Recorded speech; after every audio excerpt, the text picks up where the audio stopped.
So in case you were wondering, I was planning on tackling the Spongebob games made by Heavy Iron Studios right after my Classic Sonic marathon, but clearly that came a little earlier than expected. Partially because I just wanted a break in between the Classic Sonic games, but also because I wanted to get the Battle for Bikini Bottom retrospective out right before the release of Rehydrated. But if you could tell, there's something else in the works.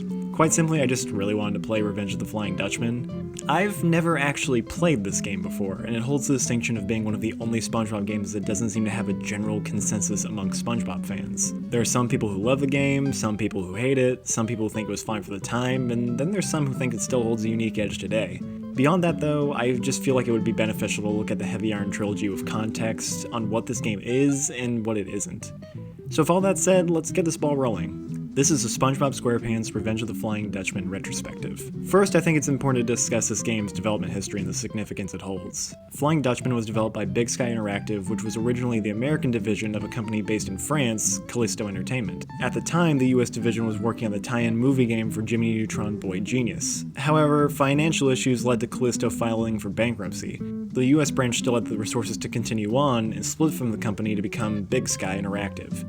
During this time, Nickelodeon was seeking to give SpongeBob a fully 3D action game on the Gamecube and PlayStation 2, and was looking for a developer that could deliver. Big Sky was really needing some big projects if they wanted to stay afloat, and by utilizing the same engine that Jimmy Neutron was being made with, they were able to create a fully playable demo on the intended platforms.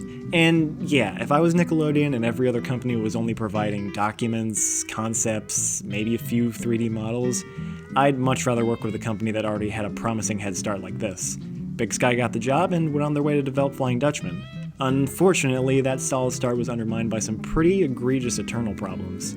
I think it's safe to assume that the amputated branch of a bankrupt company probably didn't have a lot of cash to start with, which is already a big issue, but more alarming than that was it seemed like Flying Dutchman and the Jimmy Neutron game were being developed side by side if the release dates are anything to go by. Boy Genius's release date on both home consoles was September 25th, 2002. Flying Dutchman's release date on PS2 was November 21st, 2002, and the GameCube on December 18th, 2002. Only 2 months difference with an extra month for the GameCube version, and believe me, that extra month really made an impact. And considering both games' pretty miserable review scores, it seems like both games got the same amount of attention from the team instead of focusing on one at a time. Poor reception and equally poor sales led to Big Sky Interactive being closed down shortly after. It's admittedly a sad story, because looking at what is here, along with the general enthusiasm the team had, it really does feel like a genuine attempt at making a great SpongeBob game, but they were forced to cut corners in a vain attempt at keeping the company alive. Despite its rocky development history, the game itself still remains one of the most important games under the Sponge's belt. Up to this point, SpongeBob was kept to 2D platformers and 3D point-and-click games with fixed camera angles. Flying Dutchman was the first honest stab at putting the little guy in free-roaming 3D. It created the template that most SpongeBob games actually worth a crap followed through with. Regardless of what I end up thinking about Dutchman, I do owe my gratitude to it for that much, which conveniently leads us straight to the game itself. Now, I'm just gonna be upfront and honest. This is the kind of game I would refer to as a backhanded compliment magnet. You know the ones. Those strange games that whenever you try to rationalize how you feel about it, while you can list quite a number of positives, each good element is inevitably followed up by a negative. At best, these are small bits of baggage that slightly bog down the experience, and at worst, threaten to ruin the whole game for you. This is to say that Dutchman has seeds of greatness, yet for one reason or another, nothing about the game strikes me as above average, but trust me, we're gonna get into it.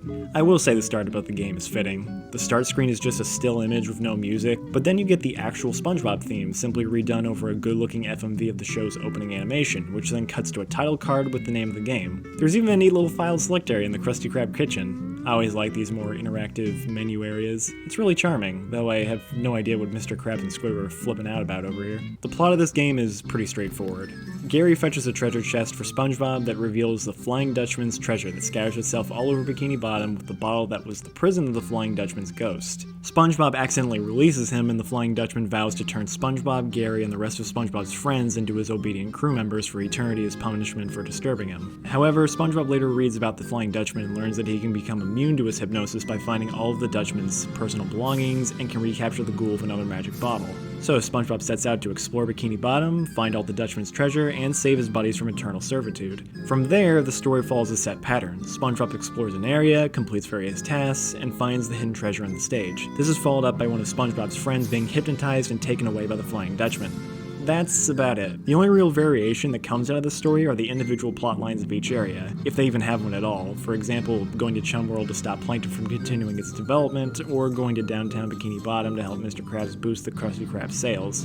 Besides that, it's a very simple plot.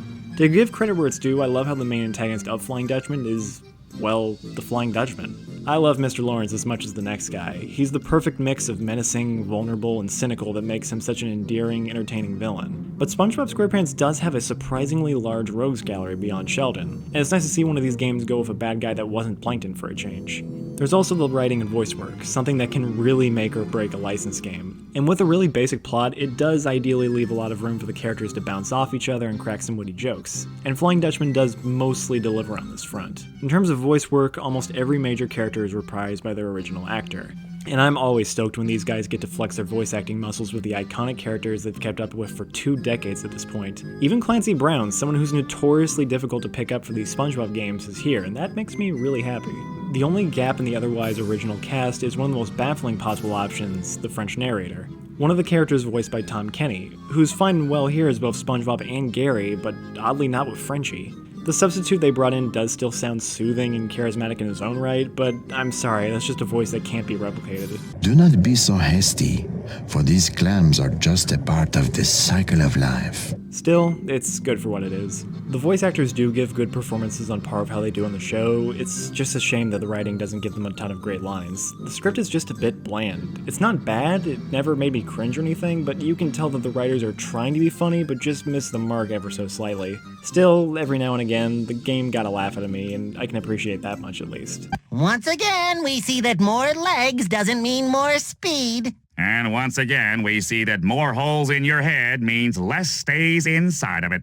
I wish I could blame the game's inconsistent humor on solely the writing, but just by looking at these cutscenes, you'd know I was lying my ass off. I'll be blunt when I say that Dutchman is graphically unappealing. Yes, even for its time. This game came out in 2002, the same year as Super Mario Sunshine, The Wind Waker, Kingdom Hearts 1, Pac-Man World 2, and Metroid Prime. I know it's not really a fair comparison since all the aforementioned games were probably made on way bigger budgets and with way more experienced teams, so let's rub even more salt in the wound. Even most of the other licensed games released the same year run circles around Flying Dutchman in terms of character models, animations, environments, and the overall visual style. The most I can say in favor of Flying Dutchman is that it has a nice vibrant color palette that really fits SpongeBob, but even that gets ruined when you go to places like downtown Bikini Bottom or the graveyard where it's overly dark and drab. Meanwhile, we get treated to muddy-looking 2D backgrounds, barren locations, and some straight-up fugly-looking character models. Some, like SpongeBob and the Flying Dutchman, do mostly avoid this pitfall, but the ones that do... ugh. Barring the random fish people and some of the enemies, the worst models are probably Mr. Krabs and Patrick, who both look wrong. And that's not even getting into the cutscene animation. I understand that a licensed game is not going to be able to pull off the same fluent and bouncy liveliness of the actual show. That's unreasonable, but I was still expecting something passable. While they did make an effort to lip-sync the dialogue, everything else is hot garbage. SpongeBob's pants are constantly stuck in a fixed position, everybody has these really jerky stock looping animations like this is Sonic Adventure. Larry runs like a 5-year-old girl who just saw a spider, and certain animations look unintentionally creepy or uncanny. I'm pretty comfortable calling the game's visuals one of its worst elements, since it looks more at home on the N64. The game definitely looks bad, for sure, but at least it's impossible for the visuals to annoy you. Something that cannot be said for the sorely lacking soundtrack. I call the soundtrack lacking, but it's not all because the music itself is bad. The tracks themselves are actually pretty good and have an undeniably spongy vibe to them that would fit the actual show. From the rocking heroic melody when you don the Mermaid Man costume, to the gentle serenity of jellyfishing, to the dilapidated circus music that follows you around Chum World. A special mention goes to the game's main theme, which might just be one of my favorite music tracks from any SpongeBob game. Let's have a listen.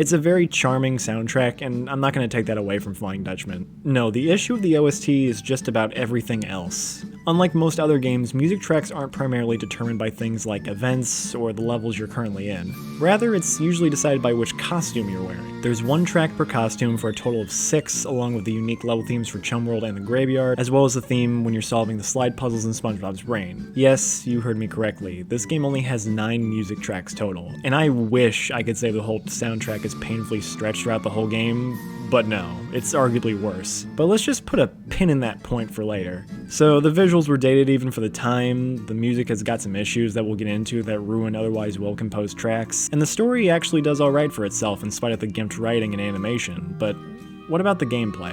Well, let's start with a basic explanation so we can break down each individual point. Revenge of the Flying Dutchman is a 3D platformer collectathon. The goal is to find each level's treasure chest, which can only be found by collecting the 9 letter tiles that spell out SpongeBob a la Donkey Kong Country. Each letter is obtained by completing specific tasks that involve platforming, combat, and collecting. There's also great emphasis put on switching to different costumes that each have unique abilities to help accomplish tasks that normal SpongeBob can't do. You do this for 7 levels, and that's it. That's the main gist of the game. So let's just move down the list and discuss the various pros and cons. Now, if there is one thing I'll give to Flying Dutchman that is entirely positive, it's the pause screen. Pressing start takes you to a handy-dandy to-do list that allows you to see each location's letter tiles along with the method for collecting each one. On top of that, the game gives you a grand total of the game's 3 main collectibles, doubloons, jellyfish, and money, with separate percentage tallies for these collectibles in each level. One detail in particular that I really appreciate is that if a certain type of collectible isn't anywhere in a given stage, the percentage will already read 100%, assuring you that there's nothing you're missing. Personally, I love the system. The letter tiles are the equivalent to, say, Power Stars or Jiggies, but because all of them are mandatory to beat the game, I appreciate the game pointing me in the right direction because some of these tiles would be pretty obscure otherwise. Their percent tallies are also a godsend for the completionist type. And all in all, it just feels like a precursor to the amazing pause screen checklist we got in the Heavy Iron games. When you collect all the letter tiles in a given level, SpongeBob will be teleported to his own mind where he learns of that area's treasure chest location by performing... oh god, no. I don't know if I'll ever get around to talking about games like Resident Evil 4, Skyward Sword, or Finding Nemo, but if those games taught me anything, it's that sliding block puzzles instantly lose 5 points out of an arbitrary number for me. That all said, I don't really mind these. While they are timed, you have unlimited tries to do it, and more importantly, the game shows you the steps it takes to distort the puzzle. So you can just do what the game does in reverse and win each of these on your first try in the first 30 seconds every time. Yes, it's too easy, but considering the alternative, I'm perfectly fine with that. Otherwise, these could have been some of the worst parts of the whole game. Following this, SpongeBob spawns back at the level in his treasure hunting gear. Just go to where the sliding puzzle showed you and you'll be golden, but in case you get lost, you can press the square button to use your stick like a detector, which is useful. And yes, you heard me correctly, I said square button because I decided to get the inferior PS2 version, but trust me, we're gonna get to that later. So, alright, the real challenge here isn't really getting the treasure chest, but rather getting the letter tiles, and even then, you've got that helpful to-do list to fill in the gaps. So, how bad could it really be? Well, let's just say it varies with each of the game's primary elements. First, let's talk about the platforming, but to do that, we need to discuss the controls. Thankfully, SpongeBob himself handles pretty nicely. He's a tad slow for my liking, though the small stage size does mostly mitigate this, and he can jump, glide in the air, karate chop, ground pound, and can crouch, which can transition into either a roll or a significantly higher jump. Really, just about everything Bobby can do here works as it should, and his jumps do feel nice and floaty. I only have 3 real issues with the base control. 1, the roll serves no functional purpose. It doesn't seem to make you faster and is never actually required to beat the game. 2, you can't grab ledges, which really does suck whenever 3D platformers forget such a basic feature. Thankfully, the high jump glide combo helps to undermine this issue. 3, the camera leaves a lot to be desired. It's mostly competent in the free roaming areas, continuous analog rotation and all, but much like Mario 64, it snags on everything and occasionally nothing at all. Walls, large objects, even the tops of hills, it's kinda stupid. Still, it's probably never gonna get you killed. Certain areas like the high-rise apartment, SpongeBob's house, and the final boss arena use fixed camera angles, which was the right way to go, but it can still be hard to gauge where you need to jump in the case of the high-rise. The game relies on its platforming above all else when it comes to objectives, and thankfully it's also easily the strongest part of Flying Dutchman's gameplay. I noticed that my favorite parts of each main area just tended to be really good platforming segments. Whenever it's the aforementioned apartment complex in downtown, the circus tent and the whirling platforms in Chum World, the lighthouse in Goo Lagoon, hell, Sandy's Tree Dome and Jellyfish Fields don't don't really have any serious test of platforming skills, but simply exploring these areas with their timed obstacles or tricky jumps is just good clean fun. Granted, the platforming can be broken in half once you realize just how useful the high jump glide combo is, and judging by the footage you can tell that Spongebob's movement options aren't nearly as robust or fun to play around with as other platforming mascots. Still, the platforming is solid and satisfying on its own merits. Something I cannot say about this game's combat. This right here is an unedited clip of me fighting a basic enemy.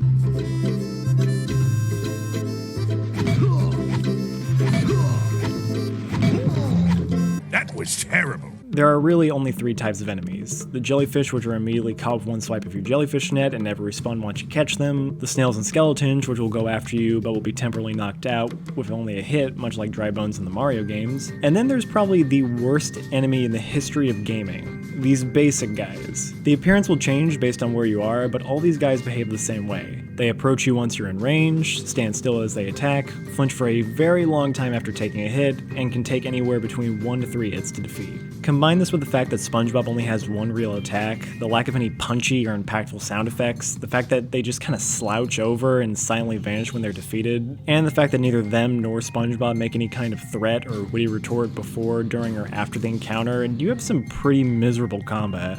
Oh, sorry. How could I forget the infamous lifeguard enemies from Goo Lagoon that do make one-liners when provoked, but oops, looks like that little quip just caused the music to stop altogether and start from the beginning once they're done talking.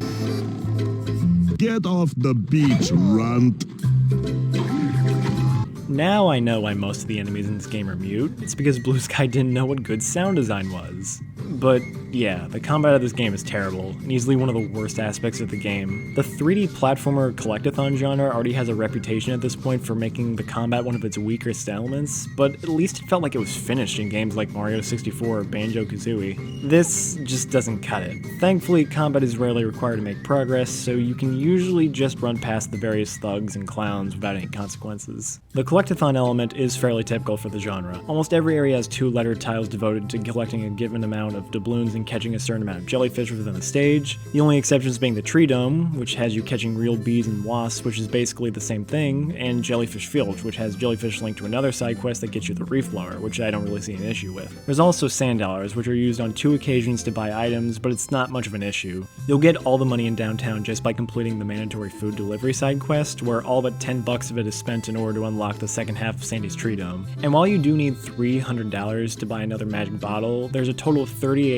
$10 pickups just lying around Goo Lagoon, so you'll get what you need just by completing the other mission objectives. As for the doubloon and jellyfish requirements themselves, they're not too bad. Doubloons are placed much like the music notes in Banjo. They're mainly meant to guide you throughout a level and indicate places where you haven't looked around it. So by the time you've completed all the other mission objectives in the stage, you've probably already gotten the letter tile for reaching the given number. It also helps that the 3 areas are either small and confined, or only need a generously small number of doubloons. The expectations do get a bit stricter in the latter half, but it should still be pretty manageable. Jellyfish Fields is the worst of these, but 225 out of 267 comes out to 84%, which is not gonna halt you if you missed a couple of obscure coins. I can say the same thing about the jellyfish, but probably even less worrisome. There's a lot less of them for one thing. 220 total jellyfish to 1,661 doubloons is a sizable difference, and the individual stage requirements are similarly reasonable. Goo Lagoon is the most demanding with 30 out of 37, but that's only 81%, hardly a deal breaker. Not to mention there's a secondary reason for wanting to catch every jellyfish. See, jellyfish are both an enemy and a collectible, so by netting one, you're killing 2 birds with 1 stone. Jellyfish are also required for 2 additional fetch quests. The first one sees you handing over 100 jellyfish to this guy to win a jellyfishing contest that offers the reef blower as a prize. Some people will claim that this quest doesn't tell you that it counts your grand total jellyfish collected from every area, but right after you finish your conversation with the fish,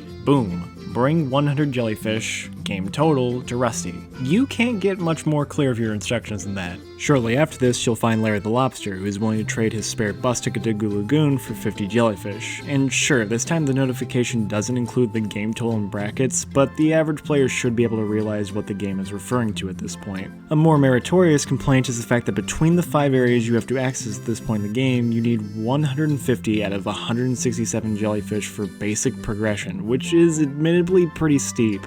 But again, the fact that catching jellyfish essentially erases an enemy off the map is a great incentive for capturing as many as possible, so I can't imagine many players would be that far behind by the time they get to Larry. Overall, the collectathon elements of Flying Dutchman are mostly well handled. It's kept at a reasonable amount for those just looking to play the game casually, and between the to-do list and the in-game notifications, it explains everything it needs to perfectly. I say mostly though because the game pulls a few collectathon sins that taint and even flat out destroy the completionist experience, but trust me, we're gonna get there. The last major gameplay element we've yet to really go over is the costume mechanic. In set locations of each area there are these changing tents which you can switch into 3 other outfits. You start with only the jellyfishing gear, but you'll quickly unlock the Mermaid Man costume in downtown, and about halfway through the game you'll get the reef blower. Now, I love the idea of Spongebob donning different costumes to change how he plays. I may not be able to play as other characters like Patrick or Sandy like in the later games, but this is the next best thing and it has some serious potential. The problem is that none of these costumes stray far enough away from how base Spongebob plays, which not only makes them feel too similar, but also creates an issue of one particular costume being used for a solid 90% of the adventure. As Mermaid Man, Spongebob can throw water balls at enemies and various targets. Now that sounds cool since you actually have a ranged attack, but it still takes the same amount of hits to kill enemies, and combat is already so mindless that it doesn't feel all that useful. Barring that, it's only needed twice in the entire game, which is really disappointing coming from a certified Mermaid Man impersonator.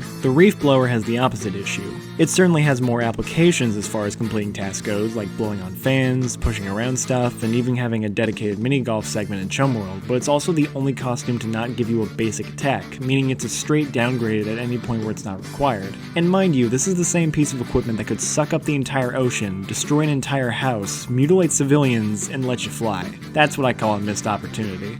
That leaves the good old jellyfishing net and specs, and this is where things get interesting. What we have here is a straight upgrade from base SpongeBob. You can still do everything that normal SpongeBob can do, but with 3 additional upsides. 1, the net swipe does seem to have a bit more range than that measly karate chop. 2, you can use the net to hang on fish hooks, which can carry you to higher areas. And 3, the net swipe is the one and only way to catch jellyfish, which, may I remind you, is probably the most important collectible in the game. Between all of this, the jellyfishing gear is easily the most useful costume in the game, and the average player is probably going to be using this at all times, only changing to something else when it's absolutely required. And it's with that statement which we bring it all the way around to talk about the music. Remember, with the exception of Chum World and the Graveyard, every other level's background music is determined by the costume you're wearing. You can tell what the problem is now. I'm not annoyed by most of the game's music, because for probably about 70% of the game, you're only going to be listening to about 1 minute and 22 seconds of calm-sounding fishing music on loop. It just gets on your nerves after a while, but let's not forget the special moments where this music is especially unfitting. Wandering the dark streets of downtown or being caught in the middle of a thunderstorm at Goo Lagoon's lighthouse with this music is already pretty laughable because it doesn't fit at all, but I can do you one better. How about playing this over what's basically a terrorist attack? At the Goo Lagoon docks, SpongeBob waits for the boat to deliver the shipment of magic bottles when who poofs in but the Flying Dutchman, who hijacks the boat and proceeds to destroy the dock with it in an attempt to murder you. And what plays during what's meant to be an intense, dramatic moment? Well, that's about enough light for me for one day. Let me check the time. Yes, about that time.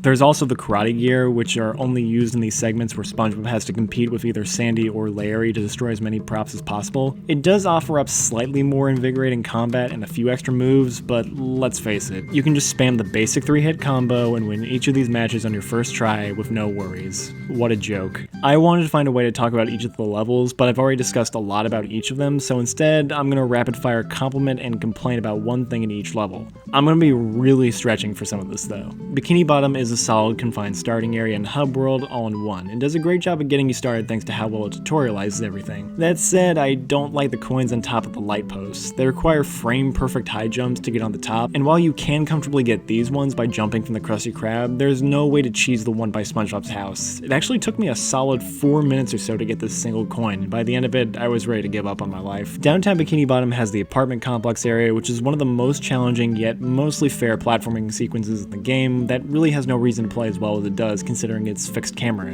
In contrast, the business district might just be one of the worst sub-areas in the game. It looks nothing like the show's downtown for one thing, but it's also a giant maze of a city block, which makes the food delivery quest extra annoying. Especially because getting hit once by an enemy causes you to lose the delivery altogether, which really bites because these missions are timed. Sandy's Tree Dome is probably one of my favorite levels in the game. It's probably the most faithfully recreated location, and its significantly smaller size of only 2 sub-areas makes the level design very utilitarian, making 100%ing this stage in particular quick, painless, and pretty fun. Granted, this mission where you have to throw nuts to plug up the cracks in the tree dome can be kind of annoying due to the lack of a throwing arc and the touchy hit detection, but it isn't enough to sour a good level otherwise. People tend to call Jellyfish Fields the worst level in the game for that aforementioned 100 jellyfish side quest with the lack of instructions, but I don't mind it terribly, and I disapprove the lack of instructions already. Still, I'd agree that's one of the weaker levels because nothing about it truly stands out. It's big, it's got some decent platforming, it certainly delivers on the promise of Jellyfish with a hefty 84 total, but that's about it. The only thing I truly dislike is this task where you need to ride on top of the great white jellyfish. Unlike the rest of the game, this bastard doesn't feel the need to show your drop shadow, which leads to a lot of failing because this goes on for 3 tedious minutes. Chum World is my other favorite level in the game. One of my personal favorite level themes is the villain-owned, run-down, decrepit amusement park. Standout examples for me include Witchy World in Banjo-Tooie, Circus Park in Shadow the Hedgehog, and the Carnival of Carnage from Team Fortress 2, but Chum World stands well enough on its own. It helps that most of its objectives are linked to the various attractions, such as scaling the Big Top's acrobatic platforms, completing a mini golf course using the reef blower, and riding to the top of the Ferris wheel. It's actually pretty fun. Still, it's annoying to have to come back here towards the end of the game just to quickly snatch this level's last letter tile from Plankton. This could have just as easily been saved till after you collected every other letter tile on your first visit, but no, we gotta delay the final level for another 5 minutes for no reason. Goo Lagoon does offer some of the best segments in the game in terms of pure mechanical skill. The climb of the lighthouse with its reliance on timing and skillful jumps certainly qualifies. And hey, I'm fond of this Crash Bandicoot-esque chase sequence where you have to run away from the Dutchman and his stolen ship and then have to platform your way back across the ruined remnants of the dock just to reach the last letter tile. However, this same sequence provides the one and only instance in this game where it broke me, where it took all my enjoyment and goodwill that I managed to build up over the course of the game and tossed it all aside in a moment of poor judgment on the designer's part. And believe me, we're about to freaking get there. With all that out of the way, let's discuss the Completionist experience and just how much it impacts my viewpoint of the game. As I mentioned before, 100%ing Flying Dutchman is actually pretty straightforward. The to-do list in the pause menu along with the percent marks for each collectible in each area do wonders for tracking everything you need to worry about.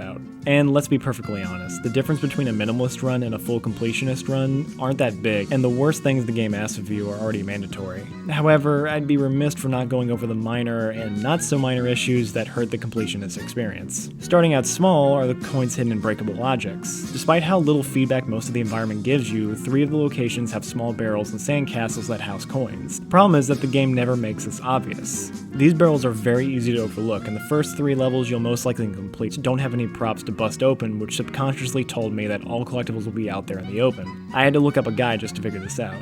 A bit bigger is that this game has no form of autosave. You have to manually save from the pause menu, which is pretty far behind the times. Donkey Kong 64 and Banjo-Tooie both had just as many collectibles and both autosaved for everything just fine, so there's no real excuse for this. Normally, manually saving wouldn't bother me that much if it weren't for the fact that I played the PS2 version. For those of you unaware, there's only one substantial difference between the PS2 and Gamecube versions of the Flying Dutchman. The PS2 version crashes quite a lot while loading a new area, which single-handedly elevated the Gamecube version to being the superior one. Less than an hour in, I ended up saving the game right before leaving any area in order to safeguard my progress, and I'm glad I did that because the game crashed a total of 14 times over the course of a single playthrough, which is straight up ridiculous. Moving on is Flying Dutchman's adherence to one of my most hated tropes in gaming, and a trope that simply doesn't belong in an open world 3D platformer like this: the point of no return.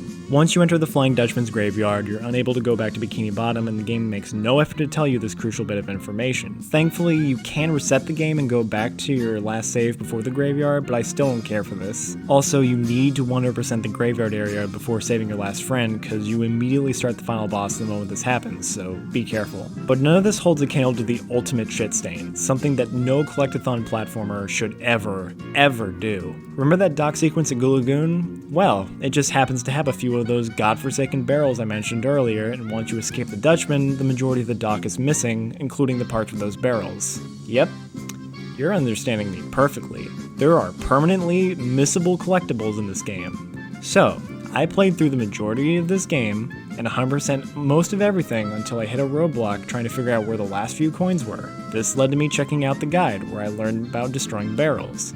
After that, both Bikini Bottom and Chum World were quickly polished off. Not Goo Lagoon though, and by then it was too late. I finished the game with 100% marks on everything except for Goo Lagoon's doubloons, which taunted me with 98%. I lost my completionist run to this mistake. This oversight, which should have never been here in the first place. I think it's impossible to 100% this game now. It's not like they cared. Yeah, I soft locked 100%. Like, I can still finish any percent, but it's gonna be a pretty bad any percent. The coins are not there. It's impossible. Wait, you think you saw them? No, you didn't. Stop. Do not toy with my emotions like that. It's alright though, because completing the game gives you absolutely nothing, which doesn't sting too bad considering how short the game really is, but it also means there's no drive to fully beat the game barring the bragging rights. I plan on 100%ing this game someday, but I just couldn't be arsed after that whole fiasco. With all that said, let's get to the finale. SpongeBob stumbles upon a cannon near his house and decides to take the fight straight to the Flying Dutchman. The graveyard level is fun and challenging for what it is, with solid platforming and some inoffensive fetch quest for these crew members who are in need of some booty. To make matters worse, someone grabbed my booty. Now that is one loaded booty sack. His booty is bigger than anyone's. He just can't get enough booty. I could barely get my hands around all that booty. My booty was pinched. Playing with my booty, you must really know where to find the best booty. Let me guess, you lost some booty, you want some more booty. All of this leads to SpongeBob boarding the Dutchman's ship, where he approaches each of his friends and they suddenly stop being mind-controlled. Oh, and they all no-clip from wherever they're standing to this lifeboat that's flying around the pirate ship because magical ghost dinghy, I guess? And finally, the long-awaited clash is about to commence. Give it up, Dutchman. Your haunting nights are numbered. I'll wipe the deck with you, Sponge. And it's super easy for this game's one and only boss fight. You just dodge super ineffective attacks, pick up a bomb that he spawns in, and throw it back at the green ghosty. Repeat 3 times and it's over. SpongeBob Luigi's mansions the Flying Dutchman back into the magic bottle, and SpongeBob and his friends escape to the triumphant sound of no music. While nothing about this ending is heinous or game-ruining, it's simply way too easy and feels like it was rushed out the door. But maybe that's a fitting end for this game. And yeah, that's Revenge of the Flying Dutchman. I heard so much terrible press about this game prior to playing it, and I was preparing myself for something truly awful. And upon playing it for myself, it's not terrible. It's not good though. It does offer some nicely composed music, a simple but effective story laced with traces of what makes SpongeBob stories so entertaining, and environmental design that does occasionally faithfully recreate the show to help give it that layer of SpongeBob likeness. And those reasons would have me put this game over the Activision games. But even then, Flying Dutchman is a mostly functional collectathon platformer with good controls, decent level design, some interesting mechanics here and there, and an excellent pause system that does wonders to help both basic progression and full completion. At its best, I can get some fun out of this game, and that's why I also prefer this game to other lesser SpongeBob games like Super Sponge and Legend of the Lost Spatula. Still, Revenge of the Flying Dutchman clearly suffered due to Blue Sky's internal problems, and the result is a game littered with poorly thought out and irritating design choices such as only being able to save manually, making the costume mechanic as horribly imbalanced as it was, and making the music more often dictated by said costume mechanic than the situation or environment you're put in, which leads to some of the most ridiculous moments of clashing tones I've ever seen in any game. This game looks really bad for its time, and it's probably one of the worst looking games in the Gamecube, which is especially awful considering how visually appealing other SpongeBob games are on the system. I'm personally pretty pissed off that this game stole away my chance of 100% completion, but even barring this game's more infamous problems, it's still a pretty average game all things considered. The platforming might be fun for what it is, but nothing about it is that deep, and proper platforming challenges are too few and far between. Besides that, you've got inoffensive collecting, puzzles that practically solve themselves, and downright pitiful combat. It just stews around in mediocrity most of the time, and that's a shame when you consider that at the time that this was released, SpongeBob was back in his prime.